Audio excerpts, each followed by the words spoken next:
My aunt always teased me and said I would never find anyone. At my wedding, she started making comments right during the ceremony. My husband took the microphone and said, "Thanks, but I don't need advice from a man who's been dumped 3 times." The guests burst into laughter, and she went home. My aunt never missed a chance to humiliate me, but on my wedding day, she finally got what she deserved. Ever since I can remember, my Aunt Carol has been the loudest, cruelest voice in the room. She wasn't just blunt, she was mean for the sake of being mean. She loved to point out flaws, make jokes at other people's expense, and especially target me. Maybe it was because I was quiet, or because she thought I wouldn't talk back, but she always singled me out. At every family gathering, she had something to say. "You've gained weight. Your dress looks cheap. Are you sure that's the career you want? It doesn't sound stable. And the worst of all, with your personality, you'll never find anyone willing to marry you." She'd say it in front of everyone, laughing, sipping her wine like she was some queen delivering wisdom. Everyone else would laugh awkwardly or change the subject, but nobody ever stood up for me. For years, I bottled it up. I smiled, I nodded, I let her words roll over me. But inside, they cut deeper than I admitted. I used to cry in my room after family dinners, replaying her words, wondering if maybe she was right. Maybe I was unlovable. Maybe I would always be the butt of her jokes. But then, life surprised me. I met Alex. He wasn't just kind, he was fiercely protective, sharp with his wit, and he had a way of seeing through people's masks instantly. From the beginning, he noticed how Aunt Carol treated me. He told me after one dinner, "She's insecure. That's why she lashes out. But don't worry, I've got your back." At first, I laughed it off, thinking he just meant he'd comfort me after. But little did I know, Alex had a streak of steel in him. He wasn't going to let my aunt ruin the most important day of our lives. The wedding was everything I dreamed of, the venue draped in soft white fabric, candles flickering, family and friends gathered with smiles. For once, I thought I could escape Aunt Carol's poison. But of course, she couldn't resist. Right in the middle of the ceremony, yes, the ceremony, when the officiant was speaking about love and commitment, she scoffed loudly. Everyone turned their heads. And then she said, clear as day, "Well, let's hope he doesn't realize what he's getting into." The air went ice cold. My hands trembled as I held Alex's. I wanted to disappear. It was the exact nightmare I had feared for months. Her ruining my wedding. I felt tears sting the corners of my eyes, and for a moment, I thought, this was it. She had won. She'd embarrassed me in front of everyone I loved. But then, Alex squeezed my hand. He didn't just keep the ceremony going. He turned his head, slowly, deliberately, toward my aunt. And he smiled. A sharp, dangerous smile I had seen only once or twice before. And in that instant, I realized, this wasn't going to end the way she wanted.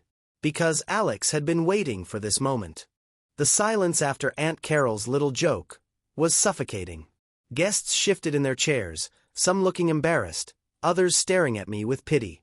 I felt my throat tighten, but Alex didn't flinch. His eyes locked on hers, and that smirk, calm, confident, almost playful, spread across his face. He let the moment linger. He didn't rush. That pause was powerful. It made everyone lean forward, waiting for what he'd say. And then, with his voice steady and clear, he said, "Carol, thank you, but I think I'll pass on advice from someone who's been divorced 3 times. The air split open with laughter.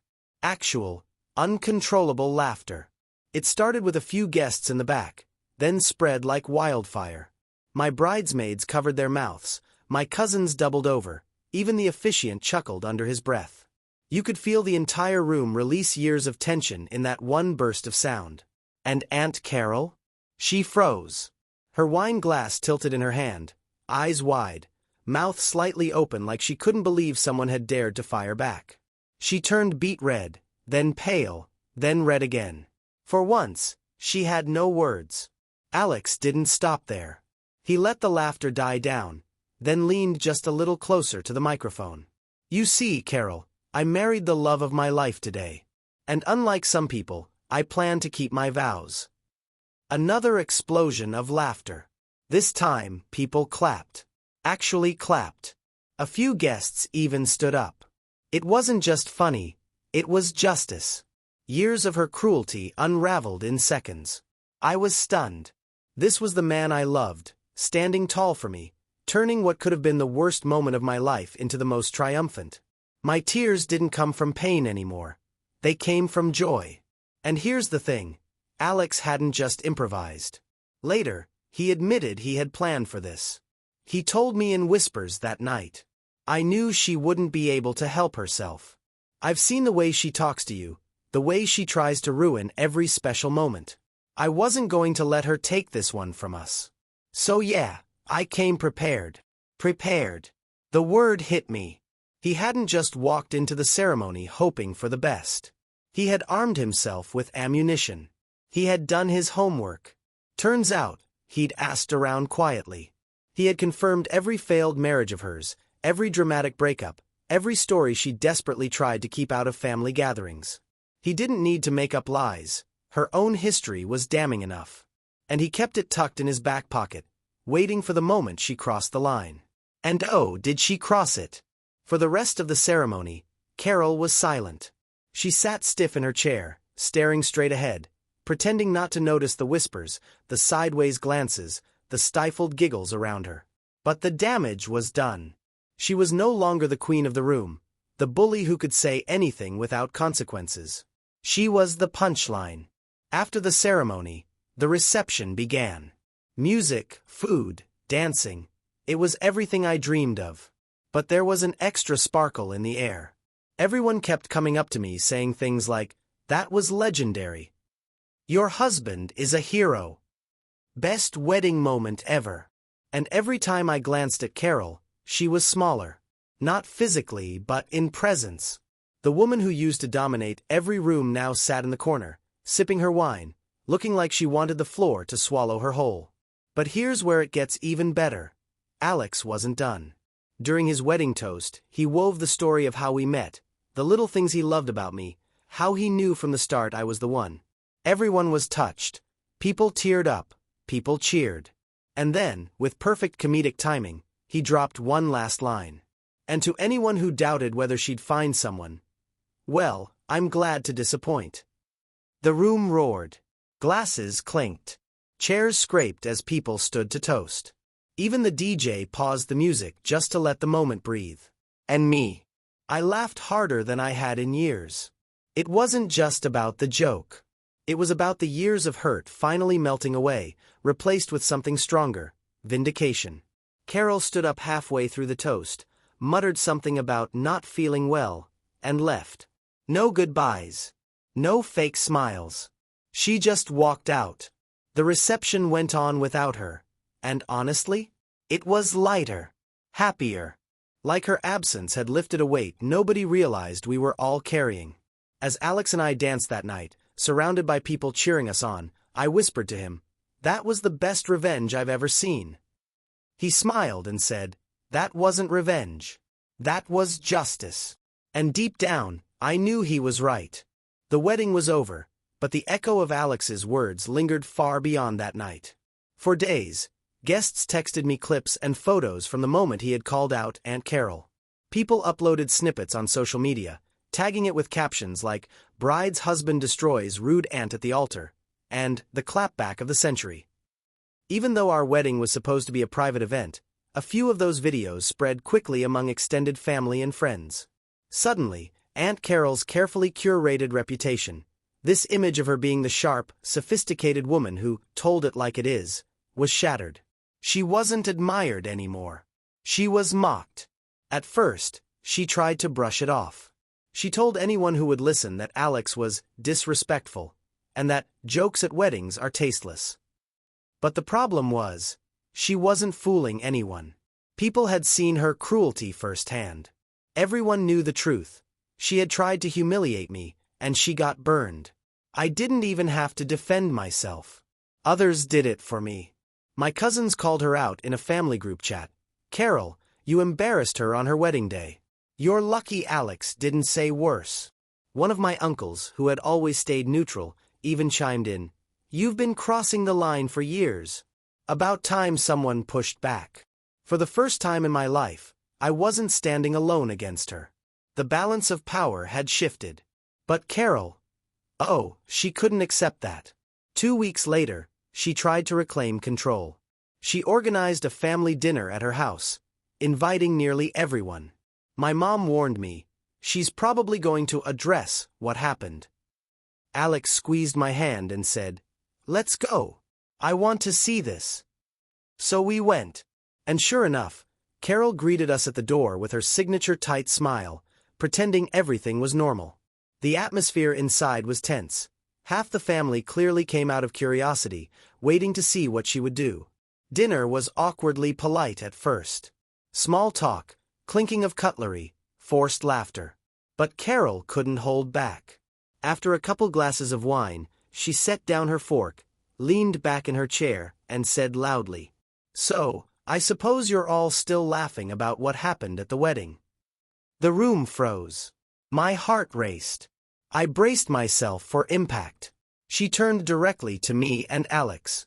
"You know, it's one thing to make a joke in the moment. But it's another thing to humiliate family in front of strangers. Do you realize how disrespectful that was?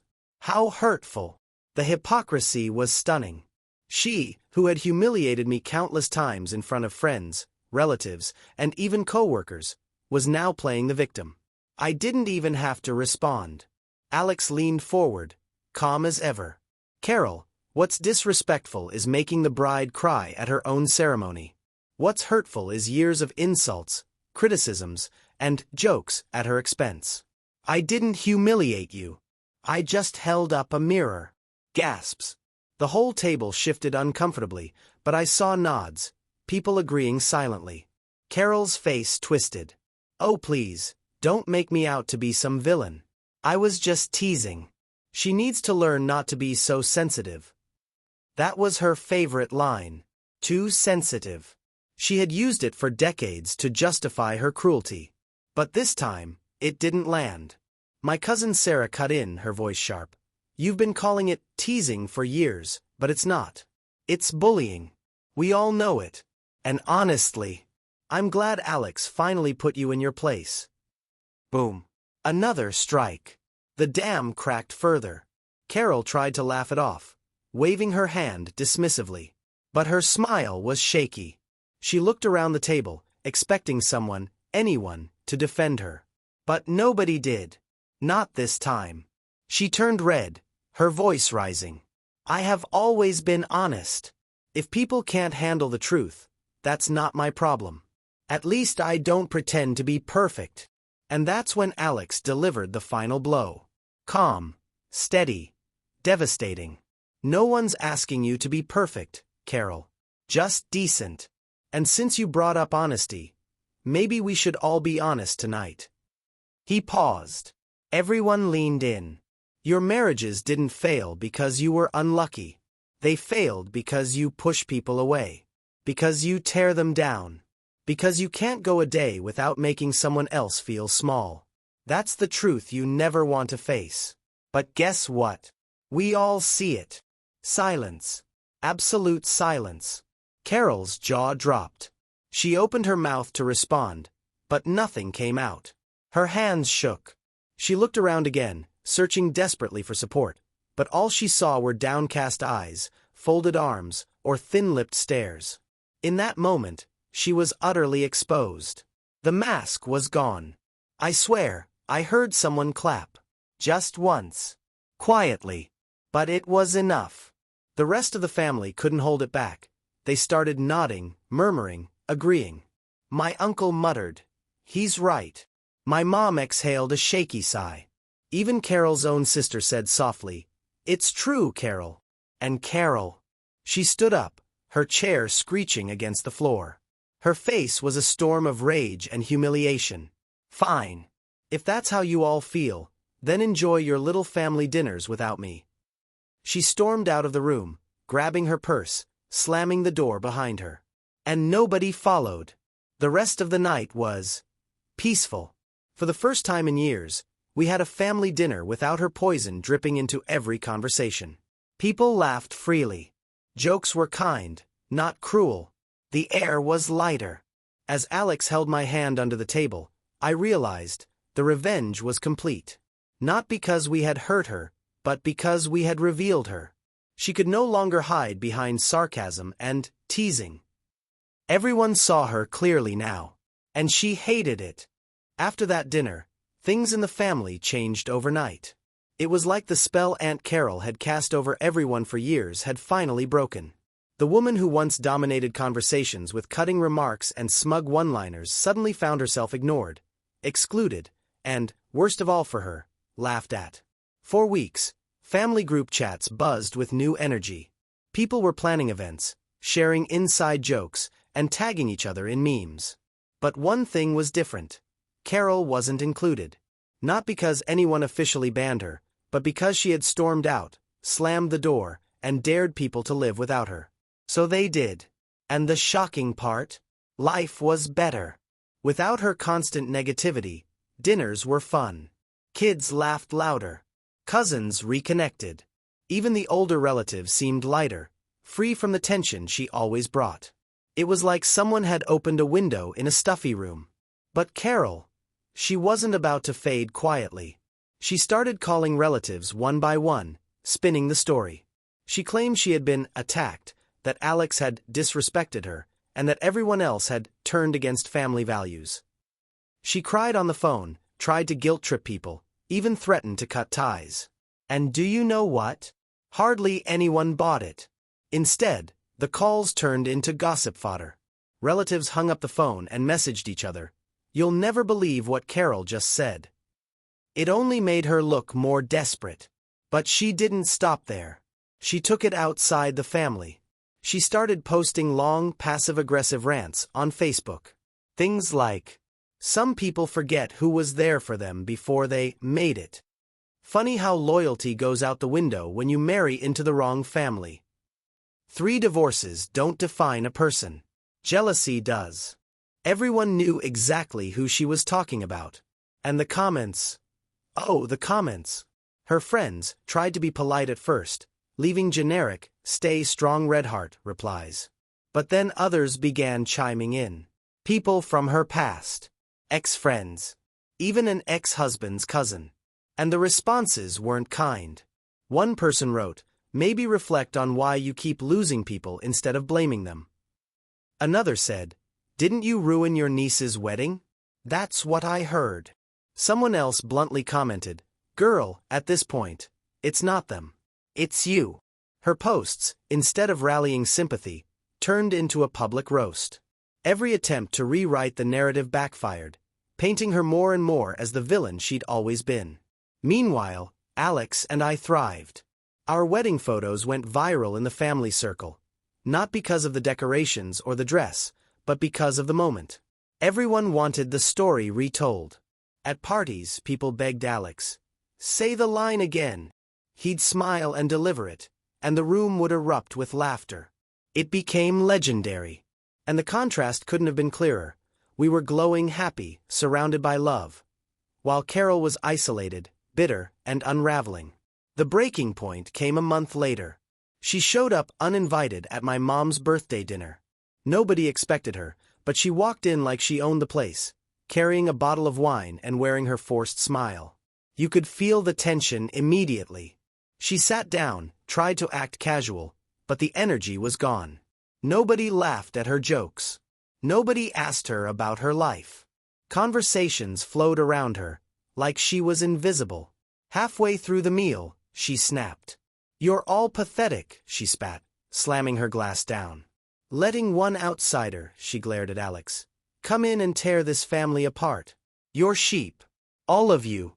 And you," she turned to me, venom in her eyes. "You'll regret this. You think you've won? You'll see." It was the meltdown everyone had been waiting for. Years of tension bursting out in one ugly explosion. My mom, who had always been the peacekeeper, stood up slowly and said, "Carol, enough. We're tired. You've hurt us all for too long. If you can't be kind, don't come back." The room went silent. Then, one by one, people nodded. Nobody defended Carol. Nobody begged her to stay. She grabbed her purse, muttered something about being done with this circus, and stormed out. And that was it. She wasn't just excluded anymore. She was exiled. After that night, she stopped showing up. No more surprise appearances, no more group chats, no more Facebook posts. It was like she disappeared into her own bitterness, licking her wounds alone. For me, it was surreal.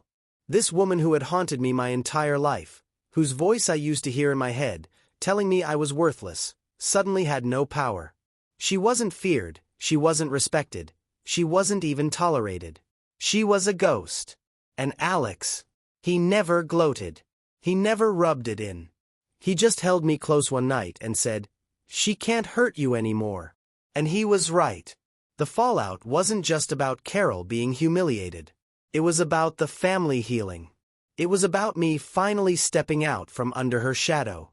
And it was about Alex proving, not just to her but to me, that love can be stronger than years of cruelty. But here's the twist. Carol wasn't done scheming. She tried one last desperate move, a final act of revenge, that ended up backfiring in the most spectacular way. For a few weeks after that birthday dinner, it felt like the storm had finally passed. Carol had vanished from family life. No calls, no texts, no surprise appearances. The group chats thrived without her negativity. My mom even joked one night, "It feels like we've all been holding our breath for years, and finally, we can breathe."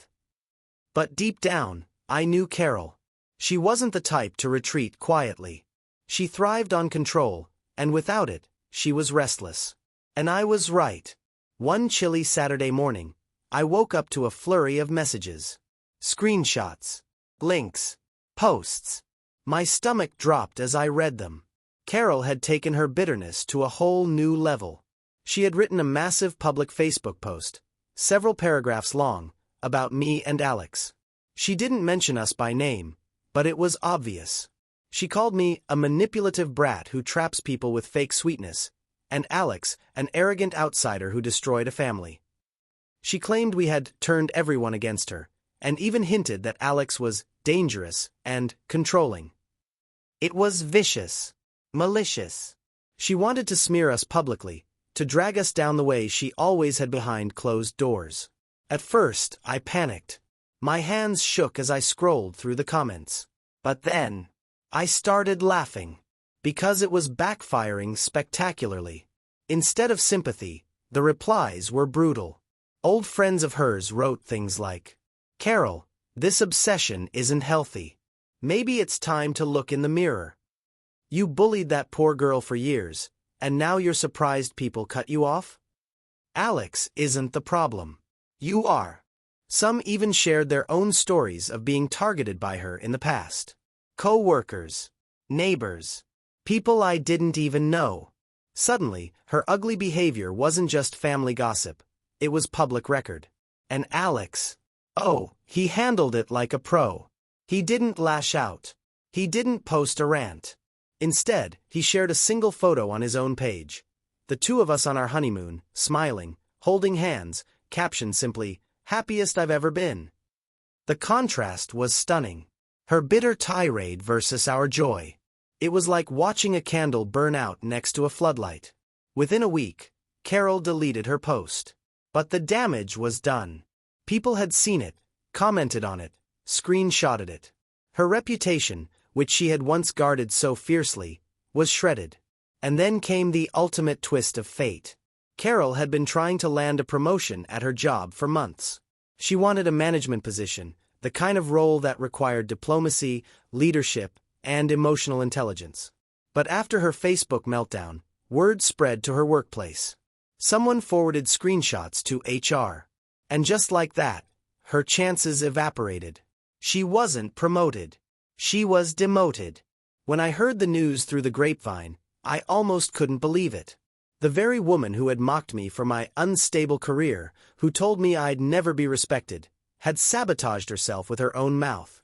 It was poetic justice. The last time I saw her was months later, at a distant cousin's wedding. She sat alone at a table near the back, nursing a drink, barely speaking. Nobody flocked to her. Nobody laughed at her jokes. She wasn't the center of attention anymore. She was a cautionary tale. She glanced at me once across the room. Our eyes met. For the first time in my life, she looked small.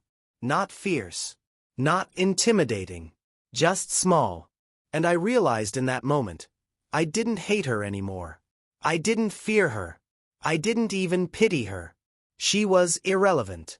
Because the truth is, revenge isn't always about destroying someone. Sometimes, it's about letting them destroy themselves. Carol had done exactly that. Alex and I danced that night, surrounded by family who cheered for us, supported us, loved us. The family had healed, stronger without her poison.